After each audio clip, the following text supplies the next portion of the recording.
livre do seu Messias que não veio. Eu tinha aberto aqui o livro, eu ia falar da lei da igualdade, mas a página que caiu sobre coisas terrestres e celestiais, eu acho que foi providencial. Então, nós vamos falar a respeito da relação entre espíritos encarnados e desencarnados e o que esperar após a passagem para o mundo espiritual. Começa a página questionando que é frequente reclamação daqueles que ouvem espíritos desencarnados se comunicando, que eles pouco falam do mundo em que vivem. E mais as questões são relativas a nós mesmos, ao nosso mundo, a que nós precisamos nos ater para podermos evoluir, porque a reencarnação tem um objetivo. O objetivo dela é de acelerar o progresso espiritual. E aí a própria página no final diz isto, né? Se vocês não compreendem nem o que tem que fazer no mundo material, de que adianta falar do mundo espiritual? Também é comum entre nós, quando entes queridos morrem, a maioria vira santo, fica melhor, né? Tem gente que ora pro parente poder auxiliar, quando muitas vezes a criatura não tem a menor condição de auxiliar ninguém, está precisando de auxílio. Porque o que esperar depois da morte? A morte do corpo físico nada mais é do que a continuação da nossa vida enquanto espíritos. Nós iremos no mundo plano espiritual para um lugar compatível com a nossa evolução. Ninguém morre e vira santo, e também ninguém morre e vira espírito inferior. A questão é além da questão de merecimento, como muitos acreditam. Eu vou para um lugar melhor por merecimento. Eu não gosto muito dessa palavra, porque merecimento implica em que haja também castigo, né? Ou você merece ou é castigado. E não existe nem merecimento nem castigo. O que existe é o seguinte: o espírito, no começo do livro dos Espíritos, existe um capítulo chamado dos elementos gerais do universo. E os Espíritos nos dizem que há dois elementos constitutivos do universo. Um princípio inteligente, que origina todas as formas inteligentes do universo, e um princípio material, que origina todas as coisas materiais. O princípio inteligente, quando Deus o cria, ele o cria primitivo, com vistas à evolução, né? Ele vai evoluindo. Todos os espíritos são criados iguais, simples e ignorantes, e vão passando por diversos reinos, até que lá, num determinado ponto da sua evolução, o espírito, o princípio inteligente individualizado, sofre uma transformação. Ele adquire consciência de si mesmo e torna-se um espírito e passa a fazer parte do que nós chamamos de humanidade, né? Do homem, tanto na Terra quanto em qualquer outro planeta. Desde que o espírito é criado, lá na sua simplicidade, como ele é de um princípio diferente do mundo que ele vive, ele tão logo é criado, ele assimila para si elementos da dessa matéria cósmica primitiva, chamada fluido cósmico universal, para criar para si um corpo material. Corpo esse com o qual ele vai poder interagir no mundo material, porque o mundo, o plano espiritual é um mundo material. A única coisa que não é material no universo é o princípio inteligente, todo o resto é material. E como o princípio inteligente vai atuar neste mundo se ele é de essência diferente? Então, tão logo ele é criado, ele assimila para si um corpo proporcional à sua evolução. Se ele é um princípio inteligente de uma bactéria, ele vai assimilar moléculas mais primitivas, mais densas, que são apropriadas aqui ao propósito do que ele vai precisar interagir com o mundo, né? O que a bactéria vai precisar saber do mundo? Quando ela sofrer agressão. Existe uma bactéria comum entre nós, que chama Escherichia coli, que ela, quando você prescreve um antibiótico e a pessoa não toma ele pelo tempo indicado, a bactéria reconhece aquela substância como algo nocivo que vai matá-la, e ela passa geneticamente para a prole seguinte a resistência àquele remédio. Então, uma bactéria, que é um ser unicelular, você vê que desde os seres mais simples você tem um princípio inteligente atuante. Então, à medida que esse princípio inteligente vai evoluindo, ele vai assimilando para si moléculas mais rarefeitas deste fluido cósmico universal e criando o seu corpo espiritual, que é com o qual ele vai interagir.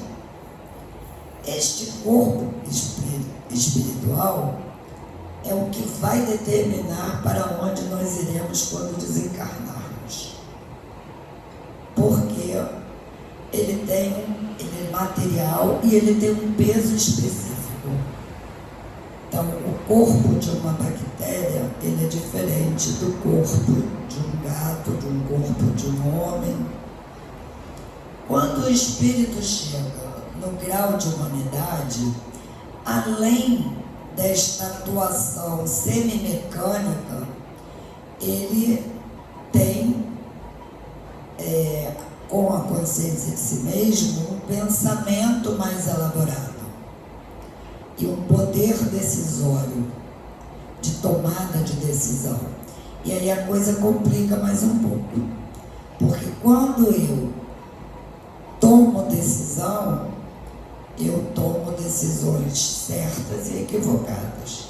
E aí é que começam todos os nossos problemas. O problema do egoísmo, da vaidade, de não respeitar o próximo. E é o que os livros chamam de evolução moral e o tal merecimento. Mas o merecimento não é merecimento no sentido de merecer, porque não é por merecimento que você vai para lugar nenhum. É no sentido que, à medida que você vai evoluindo, o seu perispírito vai ficando de matéria mais rarefeita e você vai poder habitar em mundos com matéria mais rarefeita. Aqui no orbe da Terra, né, a gente sabe mais aqui do orbe da Terra. Existem, basicamente, até o seu Messias falou da outra vez, em 7 planos. Nós temos um plano que os livros da literatura espírita complementar chamam de trevas, que é um lugar que abriga espíritos com um perispírito muito denso, devido ao seu modo de viver e de fazer escolhas da vida. São espíritos exclusivistas, egoístas, com pensamentos de vingança e como se dá, como a gente imagina, como pergunta aqui na página, como serão essas cidades? Terá governos como nós? Como vocês imaginam que seja uma cidade nas trevas? Com espíritos desses como? Obviamente que lá vai ter um governador ditador que vai manter todo mundo na base do chicote e obedece quem pode, manda quem pode, obedece quem tem juízo. Caridade não existe, consideração muito menos, misericórdia então nem falar, né? E aí neste mundo, que não é muito diferente de algumas comunidades nossas encarnadas, vai ter aquele que quer estar ao lado do chefe, né? Aquele que vai disputar o poder de estar ao lado do chefe, e é igualzinho aqui. E engana-se quem acredita que nesses lugares os espíritos são ignorantes no sentido de não conhecer as ciências. São espíritos tanto ou mais inteligentes do que muitos dos que habitam em local melhores do que eles. Por quê? Bem recentemente, aqui entre nós encarnados, na Segunda Guerra Mundial, o que nós vimos ali? Como foi usada a ciência ali? Para onde foram essas pessoas quando desencarnaram? Viraram ignorantes? Claro que não. Elas continuam no plano espiritual, se ainda tem aquele mesmo pensamento de ficar fazendo pesquisa para purificar a raça, lá nas trevas fazendo a mesma coisa. Espírito de trevoso não é ignorante. É espírito que não é bondoso, mas é diferente de ignorante. Não tem nada de ignorante, né? Então as cidades ali vão ser desse jeito. Se você já não é uma pessoa tão ruim, já consegue de vez em quando pensar no próximo, porque a maioria das vezes você ainda pensa em si mesmo, você vai para seu perispírito vai assimilar matéria compatível ao que o plano espiritual, os livros chamam de umbral inferior, que é um pouquinho melhor do que as trevas, um pouquinho melhor, mas que ainda existem as coisas bem semelhantes, né? Os ditadores, os autoritários, a maioria das pessoas sendo utilizadas como escravos, o domínio do medo, porque como que essas pessoas vão dominar? Vai obrigar o outro a trabalhar para ele? Pelo domínio do medo, né? Aí se você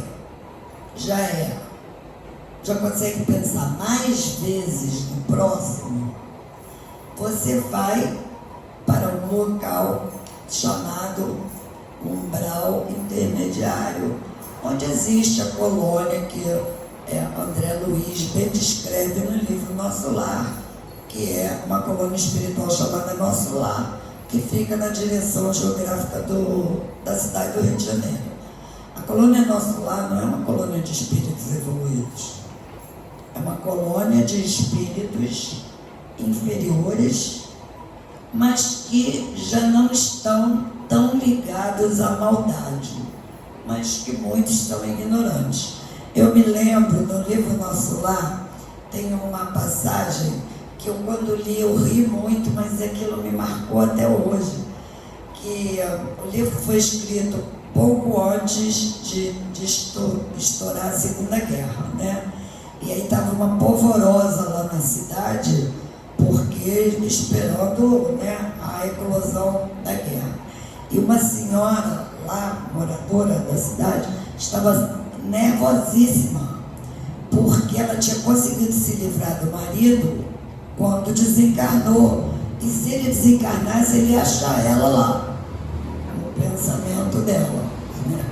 Então, veja como um espírito que tem uma preocupação pueril e infantil dessa não é nenhum espírito superior. Colônia Nosso Lar não é de espírito, embora ali existam espíritos mais evoluídos que são os responsáveis pela organização da colônia, né? A colônia possui o poder da colônia, né? A direção central não é única, é uma direção compartilhada, é um colegiado de gestão, não me lembro mais quantos ministérios, 7, 8 ministérios, e uma governadoria, né? Mas que é compartilhada, não existe uma voz de comando única, né? E é uma colônia de trabalho. A colônia Nosso Lar é uma colônia de trabalho, onde as pessoas aprendem um pouco e aguardam a próxima encarnação. Ainda no plano do orbe terrestre, espíritos bondosos, né? Espíritos do grau de Madre Teresa de Calcutá, de Irmã Dulce, de Gandhi, e por onde vão essas pessoas? Não vão para a colônia Nosso Lar. Existe na Terra, nas imediações da Terra, um plano espiritual com colônias que abrigam espíritos superiores em relação a nós, né? E a literatura espírita é farta nisso. Então, não existe no plano espiritual pistolão do céu. Por mais que eu esteja numa condição melhor e tenha um amigo ou um parente num umbral inferior ou nas trevas, e eu desejo muito retirá-lo de lá, ele só sairá de lá quando ele tiver a compreensão de que aquilo não é o mais adequado. Quando ele mudar o comportamento. Porque aquele que é escravo na treva é escravo porque não teve oportunidade de ser o chefe. Porque se ele for o chefe, ele vai fazer a mesma coisa que fizeram com ele. Não, ele é coitado porque não tem a oportunidade de ser chefe. Porque se for chefe vai ser igual. Porque a similitude é moral. Todo mundo ali é mais ou menos igual moralmente. É isso, é esta moral que dá um peso específico do perispírito. E existem ainda outros espíritos que tão apegados estão aos assuntos da vida de encarnado, que não conseguem se libertar do mundo físico em que vivem os encarnados. São os espíritos que vivem entre nós, aqui nas ruas, né? Espíritos de pessoas, antigos alcoólicos que não abandonaram o vício, tabagistas, trocaditos, pessoas que construíram riquezas e não se conformam com o que os herdeiros estão fazendo, pessoas apegadas aos bens materiais. A minha casa, olha que eu fiz tão bonitinho, agora morri, quem mora aqui não cuida dela. A gente precisa se libertar disso. Na semana passada, quando a gente falava da fé que transporta montanhas, a gente dizia que o apego aos bens materiais é um entrave ao progresso. E como que você vai tirar um espírito dali? Só o dia que ele parar de se preocupar com aquilo. Quando ele compreender que o tempo que ele está perdendo ali, ele poderia estar utilizando para uma caminhada no plano espiritual, para galgar um lugar melhor. E é isso que os centros espíritas têm como função principal: acolher esses irmãos que, na verdade, são muito mais ignorantes do que maldosos, né? E mostrar a eles que ninguém morre, a vida continua. O que morre é o corpo físico, porque muitos se surpreendem que estão ali e nem sabem que desencarnaram, porque a atividade mental continua a mesma, igual, né? E a pessoa precisa entender que ela tem que caminhar. Então, e esses espíritos que vivem entre nós, no Livro dos Espíritos, no capítulo de Relações Além Túmulo, Allan Kardec, os espíritos alertam que há muito mais influência desses espíritos em nossos pensamentos do que nós possamos imaginar. Por quê? O espírito já está ali perdido, porque ele desencarnou, ele não consegue entender direito onde que ele está, porque ele está vendo o mundo material, mas ele não consegue, né, sentar, ele não consegue tocar as coisas. E aí, se ele vê alguém assim, passa por alguém que pensa como ele, o que ele vai fazer? Opa, vou ficar aqui para ver se... Então, o alerta de Jesus do orai e vigiai é nesse sentido. Orai para que você tenha próximo de si espíritos evoluídos, mas para isso é preciso vigiar os próprios pensamentos, porque o pensamento ele tem a capacidade de se deslocar até a velocidade da luz. Óbvio que o nosso não tem essa capacidade, mas ele tem a capacidade de ir muito longe. E ele vai sintonizar com quem tem aquele mesmo pensamento. E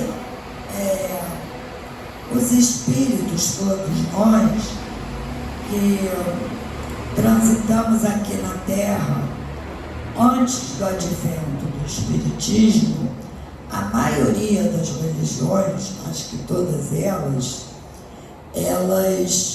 ensinavam que no pós-morte você teria o céu e o inferno, com diferentes nomes, mas era assim.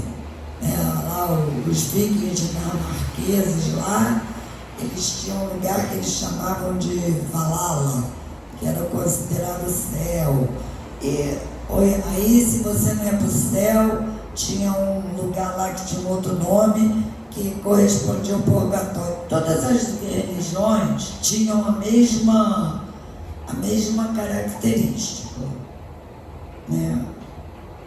E o merecimento é que era interessante, né? Porque o merecimento era, se ele fosse bom guerreiro, quanto mais ele matasse, mais ele ia para o céu. Os romanos tinha um deus Marte, que era o deus da guerra. Eles oravam lá por uma... Então, se ele fosse um bom guerreiro, ele cumpriu com a função dele, se ele era um centurião. Então você veja que assim, faz parte da evolução, né?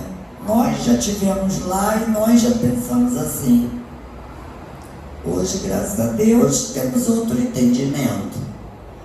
Faz parte da evolução. A gente não tem que criticar, tem que entender que é ignorância e tentar explicar que enquanto você pensar dessa forma, não é assim que funciona, porque o plano espiritual funciona por similitude. No livro também, no nosso lar também de André Luiz, uma caravana sai em resgate lá no Umbral, e aí resgata uma senhora que era dona de uma fazenda aqui no circuito Rio-São Paulo. E ela dizia assim: eu não sei o que eu estou fazendo aqui. Alguma coisa aconteceu, porque o meu lugar não é aqui. Porque eu fiz tudo o que o bispo lá, o Vidigal, não sei o nome que dava lá para o religioso do local, mandou eu fazer. Eu pagava todo mês, contribuía lá com, não sei o nome da contribuição. Eu fazia tudo que ele dizia que eu tinha que fazer. Então eu tinha que estar no céu, não sei o que eu estou fazendo aqui. É a questão que a gente também abordou na semana passada, da fé cega, a fé que não é raciocinada, a fé que é construída pelo medo do castigo, e aí fica acreditando em religioso. Toda religião é boa, desde que você conheça a escritura daquela religião, e não o religioso. Até no espiritismo, o que eu estou falando aqui, as pessoas têm que ir lá no livro para ver se está escrito isso mesmo lá. Porque eu posso estar falando um monte de bobagem, ou a minha interpretação daquela escritura. E é isso que Allan Kardec alertava. A fé precisa ser raciocinada, porque a fé cega leva a esses fanatismos e a essas decepções no pós-morte. Porque não é pagando dízimo que você vai conseguir o lugarzinho no céu. Não é. Mas as pessoas acreditam por ignorância, não é nem por mal, acredita por ignorância, acredita porque a maioria de nós gosta da facilidade, a maioria de nós quer o milagre e não quer se esforçar. Uma ocasião, a Graça vai lembrar disso, numa reunião aqui mediúnica, um trabalhador do plano espiritual estava aqui recebendo os espíritos que vinham para ser acolhidos, todos solícitos. Entraram, aí ele fechou a porta e falou: aqui não é uma casa de milagres, aqui é uma casa de auxílio, cada um tem que fazer a sua parte, aqueles que não quiserem, a porta está aberta. Não foi isso? A pessoa fala: poxa, mas que falta de caridade. Não é, porque não adianta. Não existe esse milagre que a gente quer, nem de Deus, nem de ninguém. Ninguém vai transportar a nossa dificuldade por nós. A gente tem que parar de querer que o obstáculo desapareça da nossa frente. A gente tem que aprender a contornar o obstáculo, porque é isso que faz qualquer um crescer. Se eu não sei superar a dificuldade, é igual filho mimado. Filho mimado cresce uma pessoa bobada, não sabe decidir nada, porque os pai e a mãe sempre decidiu, o pai e a mãe sempre protegeu, ele nunca precisou se expressar, nem colocar sua opinião para nada, porque o pai e a mãe lá correndo para defender. É a mesma coisa. A dificuldade a gente precisa encarar como crescimento. Agora eu vou ficar ali parada, porque eu tenho preguiça, e ficar rezando, ai meu Deus, tira isso da mim. Ai meu Deus, que vizinha chata, faz com que ela se mude. Ai meu Deus, né? Não é vizinha que tem que se mudar. Eu é que tenho que aprender a ter tolerância, porque às vezes a vizinha é chata mesmo, mas eu tenho que aprender a ter tolerância. Ou não permitir que aquilo que ela faça me atinja. E outra, ela deve estar pensando a mesma coisa que você. Então, assim, a vida do desencarnado não é muito diferente da nossa. Se engana quem pensa que desencarnando as coisas vão melhorar.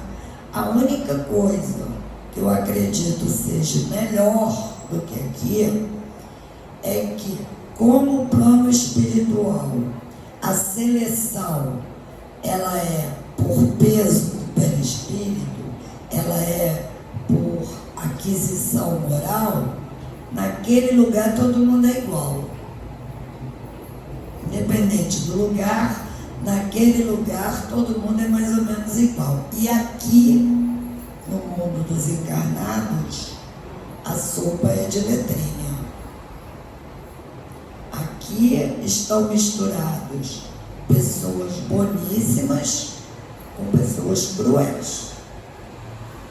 Porque você vê o assassino, que é assassino porque é ignorante, e o assassino cruel, que mata com requinte de crueldade, porque aquela crueldade faz bem a ele. Para onde vai um espírito desse? Aí vai lá para a treva, mas lá o chefe é mais cruel do que ele. Então ele lá vai ser o escravo, mas ele só é o escravo porque ainda não teve a oportunidade de ser o chefe.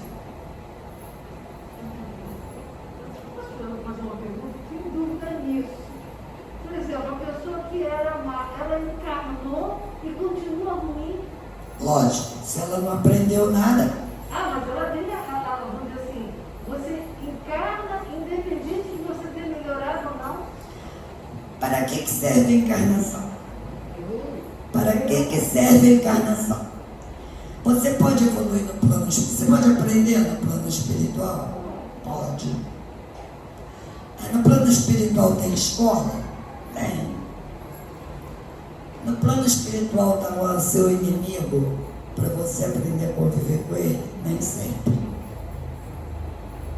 Então, a encarnação ela tem dois propósitos.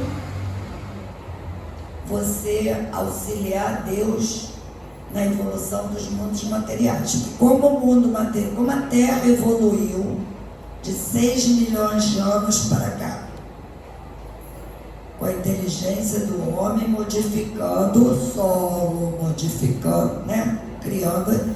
Esta evolução só é possível como encarnado. Então, uma das funções da encarnação é preparar o mundo para que espíritos mais evoluídos possam ali encarnar. Hoje, a Terra, no grau que ela está, ela não tem mais condição de receber espíritos como os espíritos de 6 mil anos atrás da Idade das Cavernas. Não tem. Esses espíritos estão indo para outros planetas com condições semelhantes à da Terra de 6 mil anos, porque a criação é constante. Esses espíritos de 6 mil anos ainda estão por aí, só estão em outro lugar. Pode ser ou você, porque eles também foram evoluindo. O que eu estou dizendo, a evolução, a criação é constante. Aquele de que 6 mil anos atrás, ele foi evoluindo junto com o planeta, porque ele tem livre-arbítrio, mas ele também pode não ter querido. Pode não ter querido. Vamos supor que ele quis evoluir. Ele foi evoluindo, mas Deus continua criando e cria todo mundo simples e ignorante. Então, algum princípio espiritual inteligente e individualizado hoje estará no nível de evolução dos espíritos que a Terra tinha 6 mil anos atrás. A Terra não vai vir. para outro planeta que está agora. Se ninguém fosse encarnado, a Terra hoje ia ser igual a 6.000 anos atrás. Né? E a evolução intelectual é global, no gênero das pesquisas da saúde. Há pouco tempo atrás, alguns séculos atrás, a média de vida era em torno de 30 anos. Você pegar um livro de história, você não vê nenhum rei ali com mais de 40 anos. Ele não morria de guerra, não, morria de doença mesmo, porque hoje é comum você ver pessoas com mais de 100 anos. Isso é a evolução da ciência, que permitiu que muitas doenças fossem descobertas, muitas doenças pudessem ser curadas, muitas doenças pudessem ser tratadas, e aquele espírito ter mais tempo para o seu aprendizado, porque na verdade 30 anos às vezes é bem pouco para a gente, né? E 100 às vezes já não é muito, mas já dá mais oportunidade. Então, assim, a gente, no plano espiritual lá, não vai ter vizinho chato, porque todo mundo é igual a gente. Então, aqui você está encarnado para aprender algo que você não tem possibilidade no plano espiritual, porque lá todos estão iguais a você. Aqui você tem pessoas menos evoluídas que você, pessoas que você tem que ter uma paciência, que você não consegue muitas vezes ter paciência com aquela pessoa, porque a pessoa é irritante, né? Tira um pouquinho a máscara que eu não estou escutando. Uma senhora que mora naquela rua, ela tem 106 anos. Ela com 100 anos, ela está inteira. Há 6 anos ela está vegetando. Aí o que você pensa nisso? É que ela tem que cumprir esse tempo. É lógico, é Ela lógico. está completamente. Até os 100 ela está inteirona. Mas de 6 anos, ela está vegetando. Dá até pena, você que conheceu ela até agora, ela tem muito a se envolver. O marido dela morreu na guerra, então ela tem uma função muito boa. Então ela tem que dar amor, ela tem os cuidados que outra pessoa não poderia ter. Mas viver daquele jeito não dá. Mas olha só, cada um tem um resgate a cumprir que nós não sabemos. E assim, é para fazer os outros sofrer. Eu acho que os viver aquele trauma. às vezes o resgate não é dela, do filho.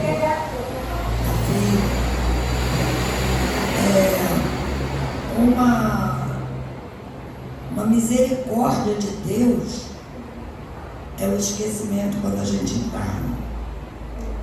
Um monte de gente agora é para cartomante para saber o que foi nas encarnações passadas, né? Mas ninguém quer saber que foi costureira, sapateiro. Todo mundo só quer saber que foi príncipe, rainha, uma de ouro. Eu estava escutando na internet, e Maiara, não sei o que, é uma médica lá do Brasil, que ela escreve cartas psicografadas. Então, eu acredito nisso. Ela escreveu uma carta daquele Hélio, aquele garoto que foi carregado no remédio. Aí ela contou a história daquele garoto. Aquele garoto fazia o que fizeram com ele fazia com aquelas ruas que ele viu, né? Cheia de pedra, ele arrastava com o cavalo. Aquelas pessoas. Então, na carta psicografada, ele manda dizer para os pais que ele está muito bem, isso é verdade. Se ele fazia, e ele teve aquele filho, porque ele escolheu para resgatar aquelas dívidas. É isso. Então a gente não precisa saber o que a gente foi no passado. Porque se a gente não consegue ver os nossos próprios defeitos, todos os outros veem. As pessoas veem os nossos defeitos. É só a gente começar a prestar atenção do que as pessoas nos chamam, né? Mas e aí você tenta corrigir.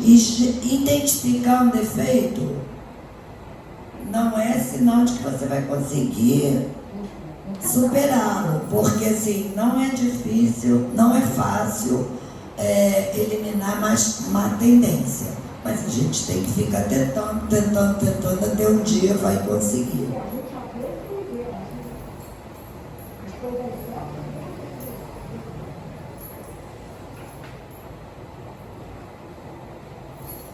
Então, assim, eu tenho a impressão de que a página falava muito sobre isso, né?